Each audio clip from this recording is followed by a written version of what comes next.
Narinig ng lahat ang malakas na tinig ni Doña Gregoria sa gitna ng engrandeng party. Kung tunay kang asawa ng anak ko, bakit suot mo ang uniforme ng katulong? Bagay sa'yo yan, Alona, dahil isang hamak ka lang. Tumawa ang mga bisitang nakamasid. Pinahiya siyang parang alila.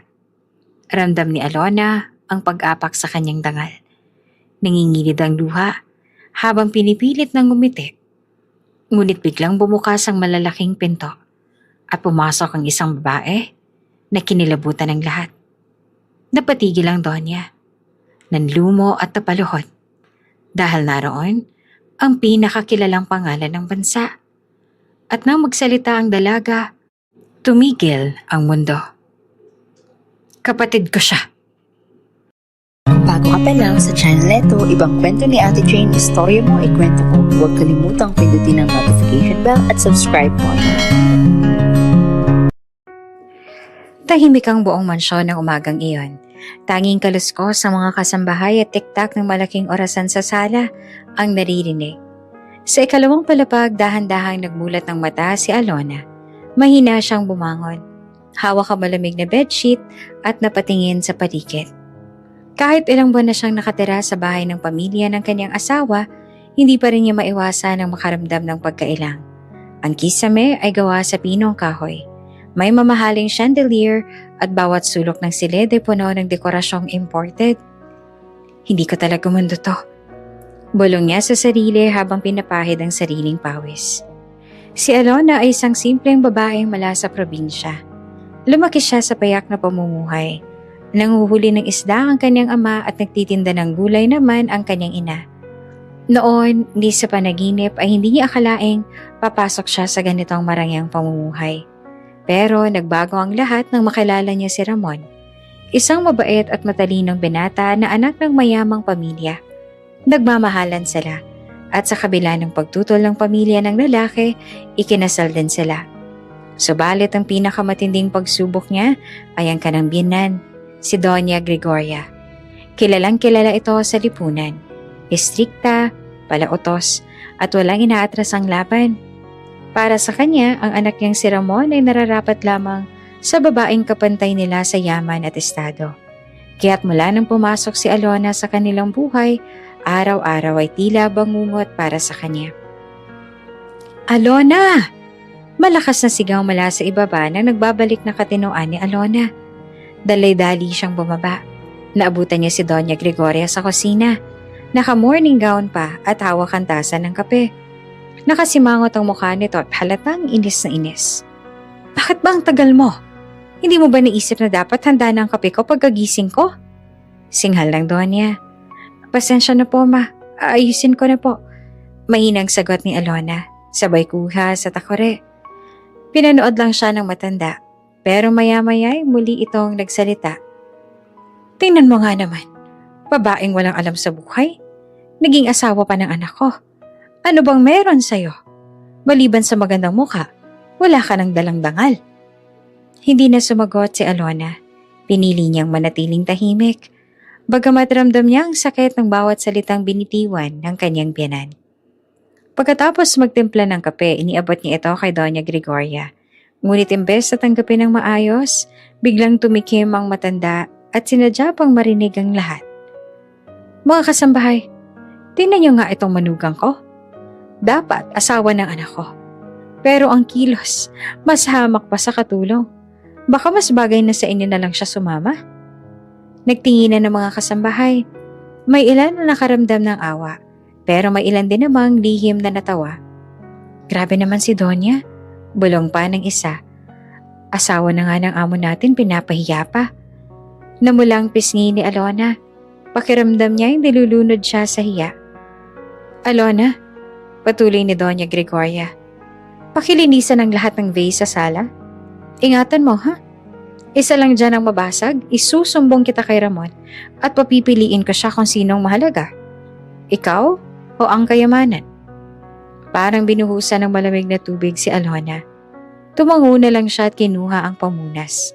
Habang pinupunasan ng mga vase na may gintong ukit, hindi niya maiwasang mapaluha. Ganito na lang ba palagi? Kailan kaya niya ako matatanggap? Bulong niya. Dumating si Ramon, bagong gising at agad siyang nilapitan. Han, bakit ka umiiyak? Bulong nito habang hawak ang balikat niya. Mabilis siyang pinahid ang luha at ngumiti. Ah, wala to, napagod lang ako. Ngumiti si Ramon. Pero halatang pangungutya sa mata ni Doña Gregoria na nakamasid sa kanila mula sa pinto. Anak, huwag mong palitan ng lambing ang disiplina. Kung hindi ko tuturuan ng asawa mo, hihilahin niya pababa ang pangalan ng pamilya natin. Naman, tangi lang na nasabi ni Ramon. Ngunit hindi na ito nagtagal pa sa silid.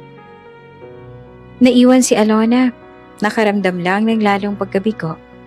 Alam niyang mahal siya ng asawa, pero alam din niyang mahina ito pagdating sa kanyang ina. Habang naglilinis, naalala niyang simpleng tahanan sa probinsya. Ang kanilang kubo, ang amoy ng bagong lutong sinaing, at ang tawanan ng kanyang pamilya sa pagkainan. Doon hindi siya pinapahiya. Doon may dignidad siya.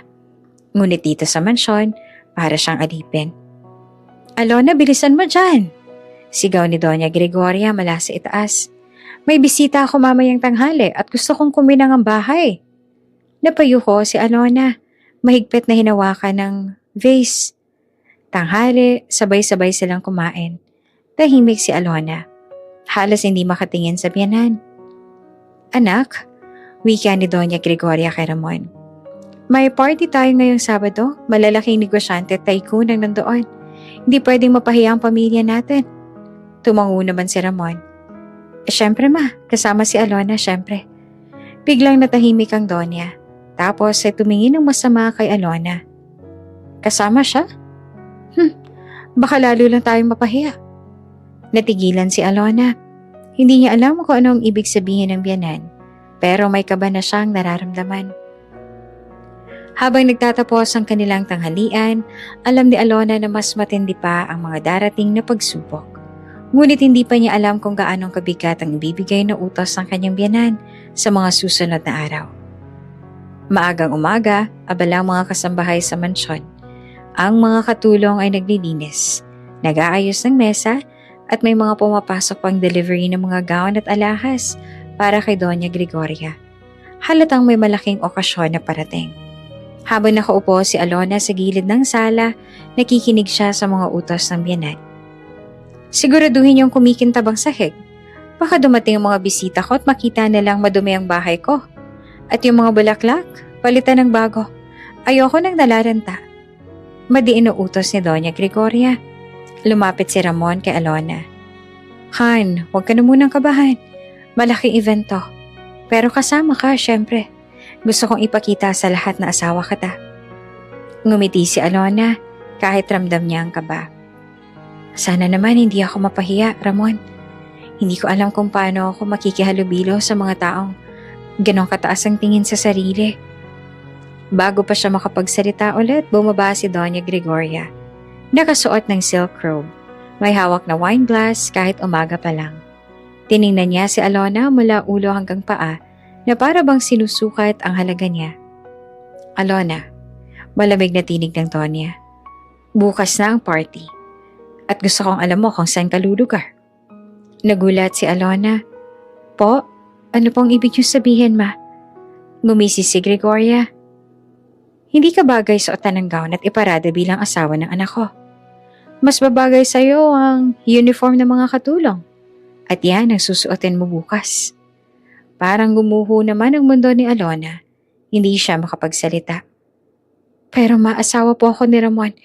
Hindi ba't eksakto? Putol ng Donya. Asawa ka niya, pero hindi ka kapantay ng pamilya namin. Kaya kailangan mong malaman ang lugar mo. At kung gusto mong manatili dito, sumunod ka na lang sa akin. Ma, sobra naman yan. Biglang sabat na Ramon. Tumayo siya at hinarap ang ina. Hindi ko hahayaang ipahiya si Alona sa harap ng lahat. Tumawa si Donya. Malamig na halakhak na umalingaw-ngaw sa buong sala. At anong gagawin mo, Ramon? Hahamunin mo ako? Baka nakakalimutan mo kung sino ang dahilan kung bakit may kinaroroonan ka ngayon. Kung hindi dahil sa akin, wala ka sa posisyon mo bilang doktor sa pinakamalaking ospital at wala kang mamanahin ni isang kusing.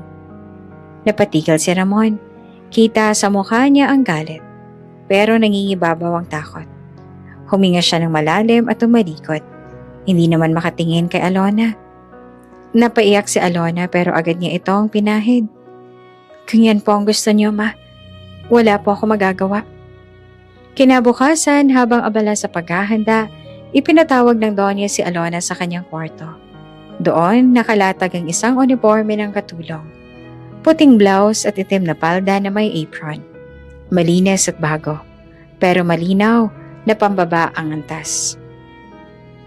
Yan ang susuot mo. Malamig na wika ng Donya. At tandaan mo, kapag nagkamali ka bukas, hindi lang ako mapapahiya, pati ang asawa mo. Gusto mo bang sirain ang pangalan niya? Kinuha ni Alona ang damit. Nanginginig ang mga kamay. Pakiramdam niya ay tinanggalan siya ng pagkatao. Ma, please naman. Pagmamakaawa ni Ramon na sumunod sa kanila. Huwag na natin gawin to, masisira si Alona. Ramon! Matalim na sigaw ng ina. Kung hindi mo kayang pangalagaan ang pangalan ng pamilya natin, ako ang gagawa. Mas mabuti pang masaktan siya ngayon kesa mapahiya tayo sa lipunan. Hindi na nakapagsalita si Ramon. Pagbalik ni Alona sa kanilang silid, dahan-dahan niyang inilapag ang uniforme sa kama. Tinitigan niya ito ng matagal. Pakiramdam niya ay binaba siya sa pinakamababang antas. Umupo siya, humawak sa dibdib at lumuha. Bakit ganito, Lord? Hindi ba sapat na mahal ko si Ramon? Bakit kailangan kong ipahiya sa harap ng lahat? Lumapit si Ramon, umupo sa tabi niya at hinawakan ang kamay niya. Alona, patawarin mo ako. Hindi ko kayang kontrahin si Mama. Pero pangako, hindi kita pababayaan. Napatingin si Alona sa kanya. May halong pait at pag-asa. Pero Ramon, hanggang kailan ka ba mananahimik? Kailan mo ko ipaglalaban? Hindi na nakasagot si Ramon. Niyakap na lang niya ang asawa, habang si Alona ay tahimik na umiiyak sa dibdib niya. Kinagabihan bago matulog, muling dumating si Doña Gregoria sa kanilang silid. Tumayo siya sa pinto, nakangisi. Tandaan mo, Alona, sa party bukas, ikaw ang magiging halimbawa ng lahat ng babaeng hindi dapat pakinggan kapag pumipilit pumasok sa buhay ng mayayaman. At kapag sinuway mo ako, sisiguraduhin kong mawawala ka, hindi lamang sa bahay na to, kundi pati sa buhay ng anak ko. Malamig ang boses niya, parang hatol. Pagkatapos ay iniwan sila. Tumitig si Alona sa suot niyang nightgown at muling napatingin sa uniform na nakalatag sa kama. Napakagatlapi siya. Huminga ng malalim at sa isip niya ay nagdesisyon. Kakayanin ko to, kahit masakit. Dumating ang gabi ng engranding party. Punong-puno ng ilaw ang malawak na hotel ballroom na punong-puno ng mga kilalang negosyante, politiko at mga personalidad na laman ng pahayagan. May mga cameraman at reporter sa gilid. At bawat bisitang dumadating ay agad na kinukunan ng larawan. Ang lahat ay nakasuot ng magagarang gown at mamahaling alahas na tila kumikislap sa ilalim ng mga chandelier. Sa labas, huminto ang magarang sasakyan ng pamilya nila Ramon. Bumaba muna si Mama Gregoria. Nakasuot ng kumikinang na pulang gown na may bordang ginto. Agad siyang sinalubong ng mga kilalang tao. Gregoria, ang ganda mo pa rin kagaya ng dati. Bati ng isa. Ngumiti ang Donya at naglakad patungo sa entrance. Iniwan sandali sina Ramon at Alona. Si Alona nakaupo pa rin sa loob ng sasakyan. Nakatitig sa suot niyang uniform ng katulong. Puting blouse na may kwelyo at itim na paldang may apron. Nakakakaba, nakakahiya. Parang tinanggalan siya ng pagkatao. Han, bulong ni Ramon habang hawak ang kamay niya. Kung gusto mo, aalis na lang tayo. Hindi ka dapat magsuot ng ganyan. Napaluha si Alona, pero mabilis niya itong pinahid. Ramon, wag na. Ayoko magalit pa si Mama. Tsaka, baka mas lalo lang ako mapahiya kung hindi ako sumunod. Gustong magsalita ni Ramon, pero bago pa siya masabi, bumalik si Mama Gregoria sa pinto ng sasakyan. Ano na? Bakit andyan pa kayo? Bumaba ka na. Alona, huwag mo sayangin ang oras ko. Napayuko si Alona at saka marahang bumaba. Pagpasok nila sa ballroom, agad na napalingon ang mga bisita. Isang buntong hininga ng pagkagulat at mga bulungan ang kumalat. Ha? Sino yon? Katulong ba nila yon? Bakit kasama nila sa entrance? Naka-uniform pa. Hindi ba't asawa ng anak ni Gregoria yon? Totoo ba? Ramdam ni Alona ang bawat matang nakatuon sa kanya. Para siyang hubad sa gitna ng lahat. Tumagos ang hiya sa kanyang puso at halos gusto niyang bumalik na lang sa sasakyan. Ngunit mahigpit ang pagkakahawak ng biyenan sa kanyang braso. Dinala siya ni Mama Gregoria sa harap ng mga kilalang bisita. Nandoon ang mga kilalang pangalan sa industriya ng negosyo, pati mga piling pamilya ng lipunan. Mga kaibigan, ngumiti si Gregoria ngunit halatang may mali siya. Ito po si Alona, ang asawa ng aking anak na si Ramon. Bagay ba sa kanya ang suot niya? Nagkatawanan ng ilan.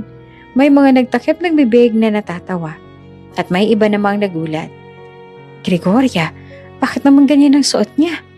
Tanong ng isang ginang. Sumagot ang Donya na may halong panguuyam. Kasi naman, mas bagay sa kanya yung uniform. Wala siyang pinagmulan. Probinsyana lang. Kaya minabuti kong ipakita sa lahat kung anong tunay niyang lugar. Parang sinampal si Alona ng katotohanan. Hindi niya alam kung paano tatayo sa gitna ng lahat ng iyon. Nakatingin siya kay Ramon.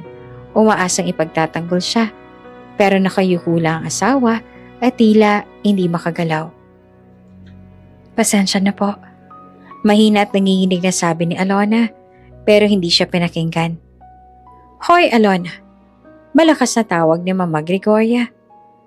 Bakit hindi ka kumikilos? Magdala ka ng inumin para sa mga bisita. Huwag kang ang tatanga-tanga dyan. Nabigla ang mga tao. Isang ginang ang bumulong. Grabe naman si Gregoria. Pati manugang niya ginagawa niyang alila. Dala ng hiya at takot, kinuha ni Alona ang tray na inabot ng isang waiter. Inilagay niya ang ilang baso ng champagne at naglakad sa gitna ng mga bisita. Nanginginig ang kanyang kamay, kaya't halos matapon ang laman ng mga baso. Ang cute niya, asawa ni Ramon, pero para lang ding waitress. Bulong ng isang dalaga na nakamasid. May tumawa, may naawa, pero karamihan ay nag-e-enjoy sa eksena. Habang naglalakad si Alona, naramdaman niyang parang unti-unting nadudurog ang kanyang dignidad. Ito ba talaga ang buhay ko? Ito ba ang kapalit ng pagmamahal kay Ramon? Lumapit siya sa isang mesa kung saan nakaupo ang isang grupo ng mga negosyante. Pinagmasdan siya ng mga ito na para bang sinusukat ang kanyang halaga. Isang lalaki ang umiti. Salamat, iha. Ngumiti si Alona kahit nangingilid ang luha sa kanyang mga mata. Inilapag niya ang baso, sabay iwas ng tingin. Sa di kalayuan, nakikita niya si Mama Gregoria na nakangisi. Tila ba tuwang-tuwa sa pagkakaalipusta sa kanya. Habang patuloy na umiikot si Alona, hinanap niya naman si Ramon. Nandoon lang ito sa gilid, nakikipag-usap sa ilang kilala, pero halatang balisa. Gusto niya sanang lapitan ng asawa pero natatakot siyang baka lalo lang siyang mapagalitan sa harap ng lahat. Bakit hindi mo ako pinagtatanggol, Ramon? Tanong niya sa isip. Ngunit wala siyang narinig na salita mula sa asawa. Ang katahimikan nito ay parang mas malakas pa kesa sa mga pang-iinsulto ng kanyang biyanan. Pumalik si Alona sa tabi ng kanyang banan matapos iikot ang buong ballroom. Huminga siya ng malalim. Umaasang tapos na ang pagpapahiya. Ngunit yumuko si Mama Gregoria sa kanyang tenga at malamig na bumulong. Huwag kang umasa. Ngayon pa lang, nagsisimula na ang gabi mo. Napapikit si Alona. Ang dibdib niya ay mabigat, parang sasabog. Ngunit sa kabila ng lahat, pinilit niyang ngumiti. Hindi niya alam na sa gabing iyon, sa parehong lugar, may mangyayaring magbabago at magpapabago sa kanyang buhay. Sa isang sulok ng napakagarmong ballroom, nakaupo si Alona habang mahigpit na yakap-yakap ang kanyang maliit na bag. Kanina pa siya iniikot-ikot ni Mama Gregoria. Pinapahiya sa harap ng mga bisita at ngayon ay iniwan siyang parang alila. Hindi niya na mapigil ang mga luhang dumadaloy sa kanyang mga mata habang tinitinan sarili sa salamin na nakasabit malapit sa mesa. Muling sumagi sa isip niya ang unipormeng suot. Para siyang hindi asawa ng anak ng pamilya, kundi isa lamang empleyado na napadpad sa maling lugar. Ang ingay ng tawanan at musika sa paligid ay lalo lang napalungkot sa kanya. Dahil bawat halakhak ay parang tinuturo siya. Grabe, asawa pala ng anak ni Gregoria yan? Bakit parang katulong? Bulong ng isang ginang habang umiinom ng champagne. Baka naman wala talagang maipagmamalaki. Tingnan mo nga, ni hindi nga makatingin sa mata mga tao. Dagdag ng isa. Naririnig ni Alona ang mga bulungan. Bawat salita ay parang karayom na tumutusok sa kanyang puso. Ngunit kahit ganoon, pinili niyang yumuko. Nagpanggap na wala siyang naririnig. Sa kabilang banda, may ilang tao ang nagpakita ng awa. Kawawa naman siya. Ang hirap magpunta sa sitwasyong yun, sabi ng isang binata sa kaibigan. Pero dapat ipaglaban siya ng asawa niya. Hindi yun nakatayo lang. Sagot naman ng kasama. Tumagos naman iyon kay Alona. Alam niyang tama sila. Ngunit paano kung si Ramon mismo ay takot sa ina? Sino pa ang lalaban para sa kanya? Lumipas ang mga minuto, ngunit parang oras ang bawat segundo. Habang nakaupo, tiningnan niya si Ramon mula sa di kalayuan. Nasa mesa ito kasama ang ilang mga kakilala at nakangiting pilit. Halata kay Alona na hindi ito komportable ang asawa. Pero mas pinili nitong manahimik kesa ipagtanggol siya. Nagmamahal siya, alam ko. Pero bakit parang palaging mas malakas ang takot niya kaysa sa pagmamahal niya sa akin? Bulong niya sa sarili at muling napahagulhol ng mahina. Upang hindi mahalata ng lahat, tumalikod siya at umupo sa mas madilim na bahagi ng ballroom, malapit sa mga kortina. Habang nakaupo at umiiyak, biglang may boses na marahang lumapit. Miss, okay ka lang ba? Napalingon si Alona at nakita ang isang lalaking naka-black suit. Hindi niya kilala, pero halatang hindi ordinaryong bisita. May tindig itong seryoso at may kakaibang presensya. Hindi kasing edad ang karamihan sa mga bisita, mas bata, pero halatang sanay sa mundo ng negosyo. Mabilis siyang pinunasan ng luha. Ayos lang po, pasensya na. Hindi ako dapat nandito. Ngumiti ang lalaki. Ngunit puno ng simpatya ang mga mata. Hindi naman mahalaga sa akin kung dapat ka bang narito o hindi. Ang tanong, masaya ka ba rito? Natigilan si Alona. Hindi niya alam ang isasagot. Sa halip ay napayuko siya at napahawak sa apron ng suot niyang uniform. Alam mo, patuloy ng lalaki, hindi lahat ng nakikita sa labas ang sukatan ng halaga. Kahit anong damit pang ipasuot sa'yo, hindi yun mababago sa kung sino ka. Nagulat naman si Alona sa mga salitang yon. Sanay siyang hamakin ng kinambyanan. Sanay siyang manahimik. Ngunit ngayon, may isang estranghero na nagsasalita ng mga bagay na gusto niyang marinig. Bahagya namang napangiti si Alona, kahit nangingilid pa ang luha. Salamat po. Ngayon lang may nagsabi sa akin ng ganyan. Hindi mo kailangang magpasalamat, sagot ng lalaki. Minsan, kailangan lang natin ng paalala na hindi tayo dapat tapakan kahit kanino. By the way, ako nga pala si Marco. Alona, mahina niyang sagot, sabay abot ng kamay. Sandaling nagkamay ang dalawa. Sa di kalayuan, hindi naman nakaligtas kay Mama Gregoria ang eksenang iyon. Napakunot ang noon niya at agad na nilapitan si Ramon. Anak, tingnan mo yung asawa mo. Nakikipag-usap sa kung sino-sino. Hindi mo ba siya pagbabawalan? Ma, mahina lang ang sagot ni Ramon pero halatang kabado. Muling lumapit si Mama Gregoria kay Alona. Anong ginagawa mo rito sa sulok? At kung kani-kanino ka nakikipag-usap, hindi ka ba marunong humiya? Nagulat si Alona. Mabilis na tumayo at yumuko. Pasensya na ma, wala naman po akong ginagawa. Huwag mong ipahiya ang pamilya namin sa harap ng lahat. Bumalik ka ron at huwag ka makikipag-usap kung kani-kanino. Tumalikod si Mama Gregoria at muling naglakad pabalik sa mga bisita. Iniwan si Alona na nakatayo. Nanginginig pa rin ang kamay. Si Marco naman ay marahang bumulong bago tuluyang lumayo. Kaya mo yan. Huwag kang matakot. Nagpatuloy ang party, ngunit para kay Alona, mabigat ang bawat sandali. Habang ang lahat ay sumasayaw, nagtatawanan at nagbubunyi, siya ay nanatiling nasa gilid. Pinipilit magpanggap na wala siyang nararamdaman. Subalit sa kabila ng lahat ng sakit at kahihiyan, may maliit na sinag ng pag-asa ang dumampi sa kanyang puso. Mula sa isang estranghero na nagpapaalala na may halaga siya, ngunit alam ni Alona, hindi pa dito nagtatapos ang kanyang pagtitiis. Biglang bumukas ang malaking pinto ng ballroom. Kasabay ng malamig na hangin mula sa hallway, pumasok ang isang babae na agad na umagaw ng atensyon ng lahat. Ang kanyang gown ay kulay pilak, kumikislap sa bawat ilaw ng chandelier. Matangkad, elegante, at may tindig na parang reyna. Siya ba yun? Bulong ng isa. Hindi pwedeng siya nga. Isabela Monteverde! Sigaw ng isang bisita. Halos mapasigaw sa kilig. Agad na nagsimula ang bulungan at pagtilian ng mga tao. Sino ba naman ang hindi makakakilala kay Isabela? Siyang nagmamay-ari ng mga kilalang hotels at fashion empire. Madalas sa laman ng business magazines at international forums. Para siyang isang alamat na nagkatawang tao sa harap nila. Halos sabay-sabay na napalingon ng mga bisita. Ang mga violinist na tumutugtog ay natigilan. Ang mga waiter ay napahinto. Ang buong ballroom ay tila natulala sa presensya ng bagong dating.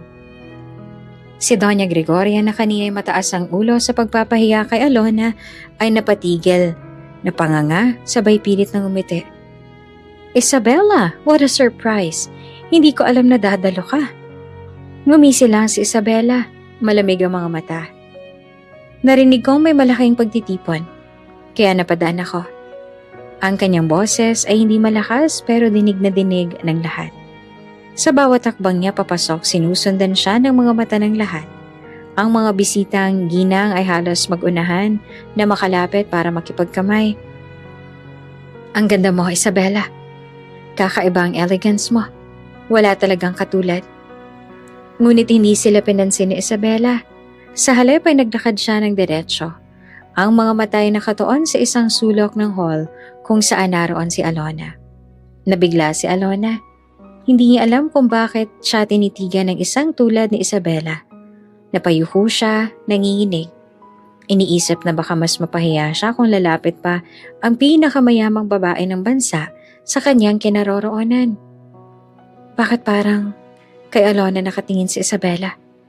Imposible. Bakit siya interesado sa isang katulong? Hindi ba't asawa siya ng anak ni Gregoria? Nakakahiya naman. Ang mga bulungan ay lalong nagpalala ng kaba ni Alona. Tumigil si Isabela ilang hakbang mula kay Alona. Ang buong hall ay halos huminto sa paghinga. Ang mga mata ni Isabela ay nakatuon lamang sa kanya. Ngumiti si Isabela, bahagya. Ngunit sapat para magdulot ng tensyon sa buong paligid. So, ikaw pala. Hindi maintindihan ni Alona ang ibig niyang sabihin. Natulala siya, hindi makapagsalita, at napakagatlabi para hindi tuluyang umiyak. Si Doña Gregoria ay halatang nag-aalala. Lumapit siya sa tabi ni Isabela at nagpanggap na masigla. Isabela, halika sa mesa namin. Huwag mong pansinin ang mga walang halaga. Sabay tingin kay Alona na may pang-iinsulto. Ngunit hindi gumalaw si Isabela. Nakatitig pa rin siya kay Alona. Nababalot ng kaba ang lahat. Alam ng mga tao na may kakaiba sa tensyon sa pagitan ni Isabela at Alona. Pero walang makasiguro kung ano iyon.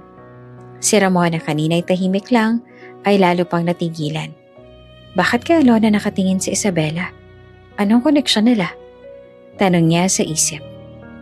Nagpatuloy ang katahimikan sa loob ng ballroom matapos ang biglaang pahayag ni Isabela.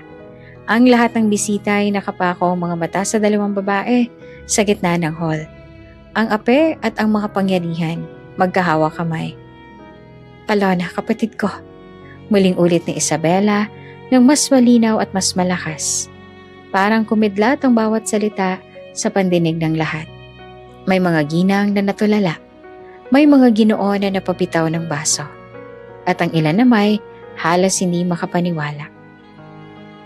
Si Doña Gregoria ay nanigas sa kinatatayuan niya. Hindi makagalaw. Hindi makapagsalita. Kanina lamang, siya ang pinakamataas ang tinig. Nangingibabaw sa lahat. Ngayon, siya ang naging tampulan ng mga matang puno ng tanong at panghuhusga. Gregoria, alam mo ba to? Tanong ng isa sa mga kaibigan ng Donya, halatang may halong pang-uuyam. Paano mo na ipaliwanag yan? Kapatid pala ng pinakamayamang dalagang manugang mo. Dagdag pa ng isa. Hindi nakasagot si Gregoria. Sa bigat ng mga tingin, unti-unti siyang napaupo sa kanyang upuan. Hindi dahil sa pagrespeto, kundi dahil sa kahihiyan. Hinila ni Isabela si Alona papalapit sa gitna ng entablado kung saan nakahanda ang mikropono para sa mga talumpati. Hindi niya na inalintana ang nakaplano. Ang gabing iyon ay magiging kwento nila. Everyone, nagsimula si Isabela, hawak ang kamay ng kapatid. Marahil ay nagulat kayo. Ako man ay hindi inaasahan ng pagkakataong ito. Pero hindi ko hahayaang maliitin ang taong pinakamahalaga sa akin. Napatitig siya kay Alona at ngumiti. Kapatid ko si Alona. Iniwan siya ng aking ina noon. Hindi dahil sa pagkukulang, kundi dahil gusto siyang ilayo sa panganib. Ako ang naiwan. Ako ang lumaban. At sa bawat hakbang, dala ko ang pangakong hahanapin ko siya. Naiyak si Alona. Nanginginig ang kamay na hawak ng kanyang ate. Ate, akala ko wala na akong pamilya. Akala ko mag-isa lang ako. Hindi ka kailanman nag-iisa. Sagot ni Isabela. Mahigpit ang kapit. Muling nagbulungan ng mga tao. Ano raw? Iniwan ng ina? Paano nangyari yun? Kaya ipinaliwanag ni Isabela. Noong bata pa kami, may banta sa negosyo at sa buhay ng aming pamilya. Ang aming ina, napilitan na ilayo si Alona para hindi siya madamay. Ako naman, naiwan. At sa hirap ng buhay, pinili kong magtaguyod mag-isa. Nagsimula ako sa maliit na negosyo hanggang makarating ako sa kinaroroonan ko ngayon. Lahat ng iyon para mahanap siya at maipakita kong hindi siya nagkamali na iniligtas. Hindi mapigilan ni Alona ang pagtulo ng luha. Ang mga sagot na matagal niya nang hinahanap, unti-unti nang lumilinaw. Grabe, ganito palang pinagmulan ni Isabela. Kaya pala napakamaprinsipyo niya. Hindi pala puro pera lang. May pinagdaanan talaga siya. At yung si Alona, kapatid niya pala. Kaya pala hindi ordinaryo ang aura niya kahit pinapahiya siya. Ang dating tawanan ng mga bisita ay napalitan ng paghanga. Unti-unti nilang tiningnan si Alona ng may respeto. Bagay na kanina lamang ay ipinagkait nila. Samantala si Gregoria ay halos hindi naman makahinga sa hiya. Hindi pwede to. Bulong niya sa sarili. Ngunit naririnig ng mga tao ang kanyang panginginig. Si Ramon sa wakas ay lumapit sa kanyang asawa. Alona, bulong niya at hawak ang braso ng babae. Ngunit agad itong hinila palayo ni Isabela. Kung hindi mo siya kayang ipagtanggol, Ramon, huwag ka munang lalapit. Hindi niya na kailangang masaktan pa. Matalim na sabi ni Isabela. Tumahimik si Ramon. Hindi alam kung paanong babawiin ang kahinaan niya. Sa harap ng lahat, niyakap ni Isabela si Alona. Malakas ang bulungan ng mga tao, ngunit mas malakas ang pahayag ng dalawang magkapatid. Simula ngayon, sabi ni Isabela, hindi na siya alipin ninyo. Siya ay isang Monteverde at siya ay pamilya ko. Muling nagpalakpakan ng ilan sa mga bisita at ang mga reporters ay nagsimulang kumuha ng litrato. Naramdaman ni Alona na ang gabing puno ng kahihiyan ay unti-unting nagiging simula ng kanyang muling pagkabuhay. Hindi man mawala agad ang sakit ng mga nangyari, ngayon ay alam niyang may kakampi siya at higit pa sa lahat, may pamilya siyang handang ipaglaban siya. At sa gitna ng lahat, habang nakatingin siya kay Mama Gregoria na nandulumong nakaupo, ramdam niyang nagsisimula na ring mabasag ang kapangyarihang matagal nang gumagapos sa kanya. Matapos ang matapang na pahayag ni Isabela na si Alona ay kanyang kapatid, biglang nag-iba ang ihip ng hangin sa loob ng ballroom. Kanina lamang, si Alona ay pinagtatawanan, pinapahiya at trinatratong parang adila. Ngunit ngayon, lahat ng mata ay nakatuon na sa kanya, nang may halong gulat, paghanga at pagsisisi. Hindi ko akalaing kapatid pala siya ni Isabela Monteverde. Bulong ng isang ginang habang halos manginig ang hawak na baso. Kaya pala may kakaiba siyang ganda, kahit naka-uniform lang kanina. Grabe, mula sa pagiging ape, naging biglang prinsesa sa isang iglap lang. Naramdaman ni Alona ang bigat ng mga matang nakatingin sa kanya, ngunit hindi na iyan kagaya ng kanina. Hindi na puro pagmamata, may halong takot at respeto na ang kanilang tingin. Isang waiter ang nakayukong lumapit at inalok siya ng champagne. "Ma'am, para po sa inyo." Iyon ang unang beses na tinawag siyang ma'am sa gabing iyon at ramdam ni Alona ang bigat ng pagbabago. Samantala si Ramon ay nananatiling tahimik sa tabi. Habang nakikita niyang nakatayo ng taas na si Alona sa tabi ni Isabela, hindi niya maiwasang makaramdam ng matinding hiya. Bakit hindi ko siya ipinaglaban? Tanong niya sa sarili. Bakit pa palagi ako natatakot kay mama? Ang mga kaibigan niyang doktor at negosyante ay nagbulungan din.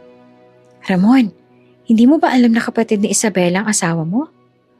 Kung alam niya, bakit hindi niya ipinagmalaki? Sayang, dapat siyang unang nagsabi. Ramdam ni Ramon ang pagdududa ng mga tao. Sa halip na siyang humanga sa asawa, siyang napahiya dahil sa kanyang katahimikan at kahinaan. Hindi nakaligtas ang buong eksena sa mga kamera.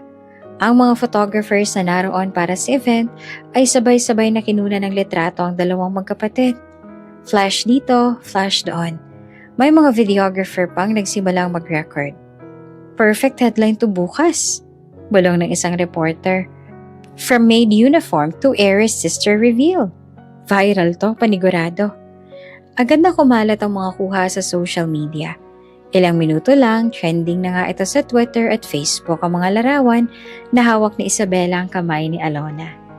Ang caption ng ilan, From Shame to Fame, Alona Monteverde. Donya, napahiya sa harap ng magkapatid. Sa gitna ng lahat, si Alona ay nakatayo na ngayon na hindi na nakayoko. Ang dating nanginginig na kamay ay mahigpit nang nakahawak sa kanyang ate. Hindi ko alam kung paano ko haharapin lahat ng to. Mahinang bulong niya kay Isabela. Hindi mo kailangang magpaliwanag kanino man. Sagot ng kanyang ate. Ang importante, alam na nila kung sino ka. Samantala, si Doña Gregoria ay halos hindi alam ang gagawin. Kanina lamang siya ang bida. Pinagtatawanan si Alona sa harap ng lahat. Ngayon, siya ang naging katawa-tawa. Gregoria, bakit hindi mo sinabi na kapatid pala ng pinakamayamang dalagang manugang mo? Tanong ng isa sa mga donya, halatang nanunukso. Akala ko pa naman alam mo lahat ng pinagmulan niya. Dagdag pa ng isa. Hindi naman makatingin si Gregoria, nakayuko siya. Pinagpapawisan habang naririnig ang mga bulong-bulungan. Ang ilan sa mga dati niyang kakampi ay umiwas na sa kanya. Ayaw madamay sa kahihiyan. Para kay Alona, ibang-iba ang pakiramdam. Kanina, halos gusto niyang lumubog sa sahig sa hiya. Pero ngayon, sa harap ng taong minsang humamak sa kanya ay nararamdaman niyang muling bumalik ang kanyang dignidad. Lumapit ang isang ginang at mahigpit na hinawakan ang kamay niya. Iha, patawarin mo kami. Kung kanina ay natawa kami. Hindi namin alam yon. Ngayon saludo kami sa'yo. Hindi alam ni Alona kung papaanong tatanggapin iyon. Ngunit marahan siyang tumango. Nagpatuloy ang party, pero ibang-iba na ang ihip ng hangin. Ang sentro ng usapan ay hindi na ang negosyo, hindi na ang politiko, kundi ang dalawang magkapatid na nagtagpo sa gabing iyon. Habang pinagmamasdan niya ang mga tao, alam ni Alona na hindi na siya kailanman titingnan muli bilang isang hamak. At si Ramon nanatili nakatayo. Iniisip kung paano siya makakabawi sa asawa na ngayon ay mataas ang tingin ng lahat kesa sa kanya. Muling nabalot ng katahimikan ng ballroom matapos magpalakpakan at magbulungan ng mga tao. Nakatayo si Isabela sa gitna. Hawak ang kamay ni Alona. Ang mga mata niya ay matalim. Diretso kay Doña Gregoria na ngayon nakayuko at nanginginig. Pero pilit pinapanday ang postura para hindi tuluyang bumagsak sa kahihiyan. Lumapit si Isabela. Mabigat ang bawat hakbang. Bawat tingin ng tao ay kasabay niya. Tumigil siya sa harap mismo ni Gregoria. Ang tinatapakan ninyo, madiin niyang sambit. Tsaka huminga ng malalim. Kapatid ko. Nag-echo ang tinig niya sa loob ng balwagan. Walang nakabalag. Walang naglakas loob na magsalita. Napalunok si Gregoria. Ramdam ang bigat ng bawat salitang iyon. Ngunit imbes sa lumuhod, pinilit niyang magmatigas. Huwag mong gawing drama ang gabing ito, Isabela. Hindi to pelikula. Hindi dahil sinabi mong kapatid mo siya, ay magbabago ng tingin ng lahat sa kanya. Grabe, bulong ng isang ginang sa likod. Kung si Isabela na mismo ang nagsabi, sino pa magdududa? Sagot ng katabi. Napahiya si Gregoria. Dati siyang mataas magsalita. Tingnan mo ngayon na tumeme na. Halos lahat ng bisita ay nakatingin ngayon kay Doña Gregoria, hindi na kay Isabela. Ang mga tingin ay puno ng pang-uusig at panghuhusga.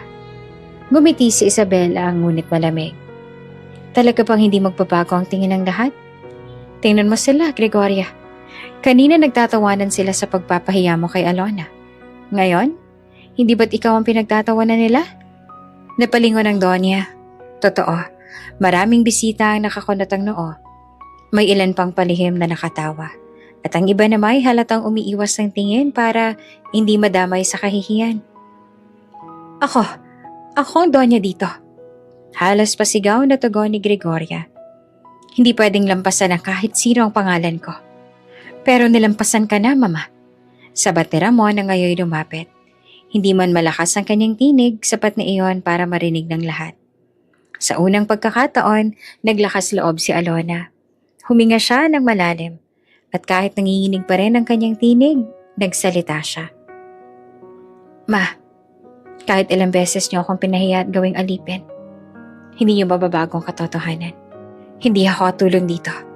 Asawa ko ni Ramon. At ngayon may ate ako nandito para ipagtanggol ako. Nagulat ang lahat. Ang babaeng kanina lang ay nakayuko at walang imik, ngayon ay unti-unti nang natutong magsalita para sa sarili. Napangiti si Isabela at pinisil ang kamay ni Alona bilang suporta. Pilit nang umiti naman si Doña Gregoria, pero halatang nanginginig ang labi. Kung kapatid ka man ni Isabela, hindi pa rin kita tatanggapin bilang manugang ko. Kahit anong sabihin ninyo, hindi ka bagay sa anak ko, Alona. Hindi ka kabilang sa mundo namin. Ngunit hindi na iyon tinanggap ng mga tao. Maraming umiling at may isang ginang pa na nagsabi ng malakas. Gregoria, tama na. Sobra ng ginagawa mo. Namutla pa si Gregoria. Ang kanyang kapangyarihan ay unti-unting nadurog sa mismong harap ng lipunan na dati kanyang kinukontra. Si Isabela ay humarap muli sa lahat. Darinig yun na. Ito ang katotohanan. Kung may magtatanong pa, ako ang sasagot. At kung may hahamak pa kay Alona, haharapin muna nila ako. Muling nagpalakpakan ng ilan. Ang mga kamera ay hindi tumigil sa pagkuha ng litrato.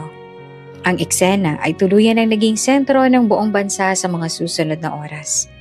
Habang nakatayo, hawak ang kamay ng kanyang ate, ramdam ni Alona ang unti-unting pagbabago sa kanyang sarili. Ang kahihiyan na matagal niyang tiniis ay napalitan ng lakas at dignidad. Hindi pa tapos ang laban. Pero alam niyang may kakampi na siya at sa unang pagkakataon, hindi siya natakot tumingin sa kanyang biyanan. Sa halip, diretso niyang tinitigan si Mama Gregoria at sa loob-loob niya ay sinabi, hindi na ako dating Alona na tatahimik na lang. Pagkatapos ng mainit na sagutan ni Isabela at Mama Gregoria, akala ng lahat ay tapos na ang tensyon. Ngunit biglang nagsalita si Isabela. Mabigat ang tinig at punong-puno ng determinasyon. Hindi pa dito nagtatapos. Wika niya. Hawak pa rin ang kamay ni Alona. May dapat kayong malaman. Lalo na kayo. Pamilya na Ramon. Nagtinginan ng mga bisita. Halatang sabik sa susunod na revelasyon. Si Doña Gregoria naman ay namutla. Para bang may ideya na sa susunod na sasabihin. Humugot ng malalim na hininga si Isabela. Ang tunay na ama namin ni Alona ay hindi isang ordinaryong tao. Siya ay dati ninyong business partner, si Don Alejandro Ramirez. Biglang nabigla ang lahat. Ang pangalan ni Don Alejandro ay hindi nabago sa mga nanaroon. Siya ang kilalang negosyante noong araw, ngunit misteryosong naglahong parang wala ilang taon nang nakalipas. Don Alejandro? Bulong ng isang negosyanteng bisita. Pero hindi ba't sinabing nalugi siya at namatay sa utang? Paano naging ama nila yun? Nagpatuloy si Isabela. Walang takot na nakatingin sa Donya. Bago siya mawala, siya ang tunay na kasosyo ng pamilya ninyo. Ang puhunan at ideya sa mga unang negosyo na naging pundasyon ng yaman ng pamilya Villarreal ay galing sa kanya. Napatakip ng bibig ang ilang bisita. Ang yaman na ipinagmamalaki ng pamilya ni Ramon na laging ipinagmumukha ni Gregoria ay may bahaging hindi pala sa kanila. Kumuyom ang kamao ni Ramon. Ma, totoo ba to? Tanong niya, nanginginig ang tinig. Hindi agad sumagot si Doña Gregoria. Kita sa kanyang mukha ang pagkalito at galit. Matagal ko na itong nalaman. Dagdag pa ni Isabela. Pero hinihintay ko lang ang tamang panahon. Hindi ako nakialam sa negosyo noon dahil ang gusto ko lamang ay mahanap si Alona. Pero ngayong hayagang tinatapakan siya, hindi ko nahahayaang manatili sa dilim ang katotohanan. Si Alona na kanina'y tahimik lang ay halos hindi makapaniwala sa narinig. Ate, ibig sabihin, ang kayamanan nila Ramon may kinalaman kay Papa? Tumango si Isabela. Oo, at may bahagi roon na dapat sanay sa atin. Halos magkandara pa ang mga bisita sa pagkwento. Kaya pala may lakas ng loob si Isabela. Kung totoo yan, malaking eskandalo to. Ang Villarreal, ang ipinagmamalaki ng Donya, may bahaging galing pala sa amang ng manugang niya. Naging laman agad ng mga kuha ng reporters ang eksenang ito. Ang mga kamerang kanina pa kumikislap ay lalong tumoble. May mga live posts na ang ilang social media influencers na nasa loob ng event. Hindi totoo yan, sigaw ni Gregoria na nanginginig ang boses. Paninira lang yan para makuha ang kayamanan namin. Lahat ng meron kami ay pinaghirapan ng asawa ko at ng anak kong si Ramon. Ngunit tumayo ang isang matandang lalaki mula sa gilid ng mesa. Siya ang dating board member ng kanilang kumpanya. Gregoria, tigilan mo na. Alam naming lahat kung sino ang tunay na nagsimula ng lahat. Kung hindi dahil kay Alejandro, wala ang Villarreal Group ngayon. Nagulat ang lahat, lalo na si Ramon. Tito, ibig sabihin, alam nyo? Tumango ang matanda. Oo, pero pinili naming manahimik noon. Ang iyong ina, masyadong malakas at mapanghamak. Wala kaming nagawa. Halos gumuho ang mundo ni Doña Gregoria. Ang kanyang mga bisitang dati nakayuko sa kanya, ngayon ay lumapit kay Isabela at Alona. Isabela, kung kailangan mo ng suporta, andito kami. Alona, ang kinin mo ang lugar mo. Dugunin niyo ang pinagmulan ng yaman na ito. Pakiramdam ni Alona ay para siyang inaangat mula sa putik. Kanina lamang ay siyang pinapahiya. Ngayon ay siya nang tinitingala. Ngunit hindi niya maiwasang maluha. Hindi dahil sa yaman kundi dahil sa katotohanang matagal na palang tinatago ng lahat. Lumapit si Ramon kay Alona, halatang naguguluhan. Alona, patawarin mo ako. Hindi ko alam ang lahat ng ito. Hindi agad nakasagot si Alona. Ang isip niya ay magulo. Ngunit alam niyang unti-unti nang lumilinaw ang mga dahilan kung bakit siya hindi kailanman tinanggap ng kanyang biyanan. Hindi ito dahil wala siyang halaga, kundi dahil natatakot itong mabunyag ang koneksyon ng kanilang pamilya sa kanyang pinagmulan. Sa huli, humarap si Isabela sa lahat. Simula ngayong gabi, huwag na ninyong tawagin si Alona na hamak o walang kwenta. Siya ay anak ni Don Alejandro Ramirez, ang taong dahilan kung bakit mayaman at nakatayo ang pamilyang ito. Muling nag-ingay ang ballroom. Ang ilang bisita ay palihim na lumayo kay Gregoria. Ayaw nang madamay sa kahihiyan. Ang iba naman mas lalong lumapit kay Isabela at Alona. At si Alona sa unang pagkakataon ay tumayo ng taas noo. Hindi na bilang alipin, kundi bilang anak ng isang taong may sariling dangal at pangalan. Pagkatapos ng ingrandeng pagtitipon na naging malaking iskandalo, tahimik ang biyahe pa uwi. Nasa loob ng sasakyan sina Ramon, Alona at Mama Gregoria. Si Isabela hindi na sumabay, nanatili pa sa hotel upang kausapin ng ilang kaibigan sa negosyo. Sa likod ng tinted na bintana, nakatingin lang si Alona sa malayo. Tahimik siyang lumuluha. Hindi na dahil sa kahihiyan, kundi dahil sa bigat ng mga natuklasang lihim. Samantalang si Ramon ay hindi alam kung papaanong sisimula ng usapan. At si Doña Gregoria naman ay nakaupo. Nakataas ang kilay at malamig ang mga mata. Pagdating nila sa mansyon, agad na umakyat si Doña sa silid nito. Ngunit bago siya tuluyang makapasok, tinawag niya si Ramon. Anak, halika muna rito, may dapat tayong pag-usapan. Nagkatingin na naman si Ramon at Alona. Ikaw na muna, Ramon. Aakyat na ako sa kwarto natin. Mahina at pagod na sabi ni Alona. Tumango si Ramon, halatang may kaba at sumunod sa kanyang ina. Sa loob ng silid ni Gregoria, naupo siya sa kama at tiningnan ng anak na para bang may matinding misyon. Ramon, panimula niya. Hindi mo ba nakikita? Ginagamit ka lang ng babaeng yon. Nagulat si Ramon. Ma, anong sinasabi ninyo? Asawa ko si Alona. Hindi niya ako ginagamit.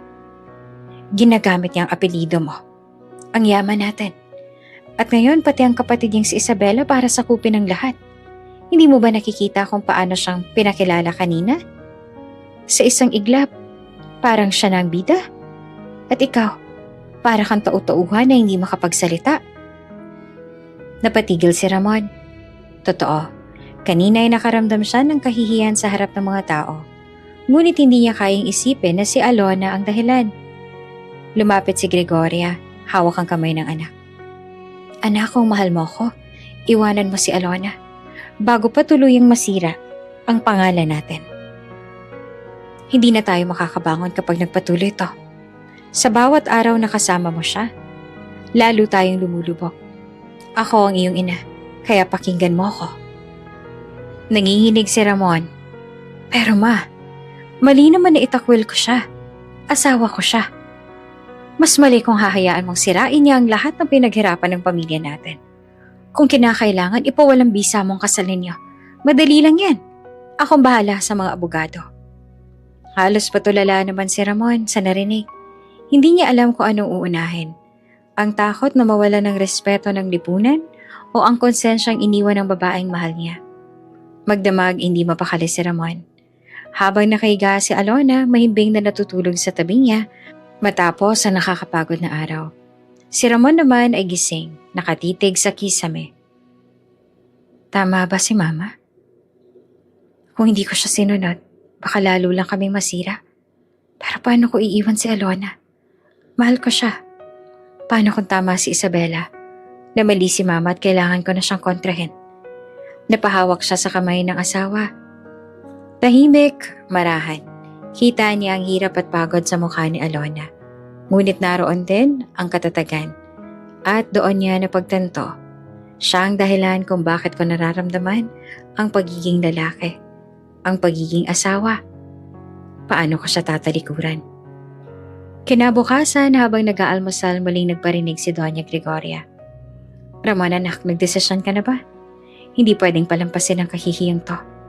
Ikaw ang lalaki, kaya dapat ikaw ang mamili. Pamilya mo o siya? Napabuntong hininga si Ramon. Pinagmasan niya si Alona na tahimik na kumakain ng lugaw.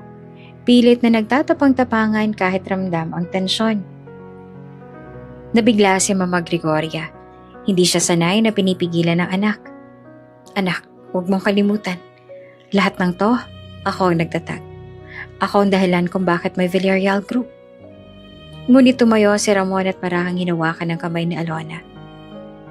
At siyang dahilan kung bakit may Ramon na marunong magmahal. Huwag niyo na akong pilitan, Ma. Nagulat si Alona sa narinig.